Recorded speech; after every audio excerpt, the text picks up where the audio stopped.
সুরমা কেন্দ্রে শান্তির ওখানে যে একটা শান্তির বাজার এলাকা বোধহয় খুব সম্ভব, সেখানে যেভাবে কালকের যে স্ট্রাইক ডাকা হয়েছিল সে কেন্দ্র করে সেখানে যেভাবে ওনাদেরকে মানে আহত করা হয়েছে আপনারা সবাই জানেন। কালকে টিভির পর্দাতেও আমরা দেখেছি, সোশ্যাল মিডিয়াতেও দেখেছি। তো কালকে আমাদের লোক এসে দেখা গেছে, আমি নিয়মিত সারা রাত্রই মনিটরিং করছিলাম, যা যা নির্দেশ দেওয়ার আমি দিচ্ছিলাম। তো আজকে এখানে এসে দেখলাম আমি সত্যি এটা অবর্ণনীয়।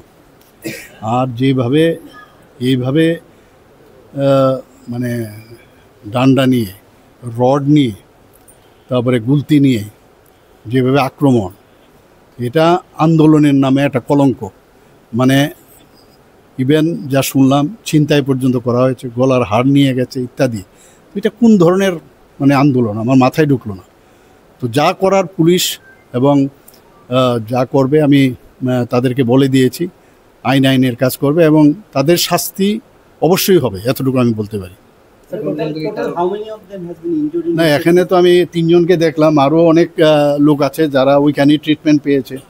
তো আমার কাছে খবর যা আছে মোরাললেস মানে আন্দাজ যদি বলি তাহলে 10 থেকে 12 জনের মতো মানে অন্যরা। তো এখানে তো সাংঘাতিক প্রাণঘাতী হামলা হয়েছে, এতটুকু বলতে পারি। Attempt to murder. কী রাজনীতি আপনারা বুঝতে পেরেছেন?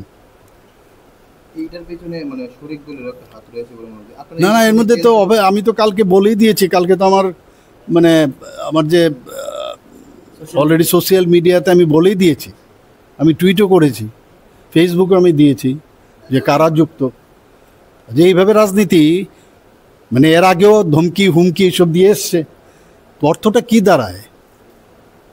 মানুষ জনজাতিরা বা জনজাতি হোক আর জাতি, কেউই এটাকে কিন্তু মেনে নেবে না। এটা আমি কালকেও বলেছি, ওরা আগামী দিনে ওদেরকে পাওয়া যাবে না, খুঁজে পাওয়া যাবে না।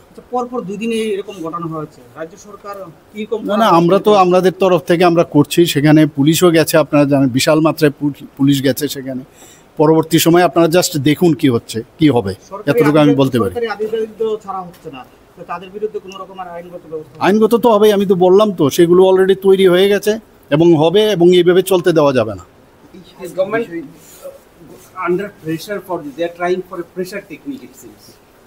That pressure will be diminished. That pressure will be diminished in due course of time. একটা কোশ্চেন, এই যে ষড়যন্ত্রের অভিযোগ আপনি এনেছেন বারবার, ষড়যন্ত্রটা কি আভ্যন্তরীণ দলীয় নাকি বাইরে? না, সেটা তো এখন আপনি যদি ওপেনলি আমাকে বলতে বলেন, ষড়যন্ত্রতে everything it covers. Thank you.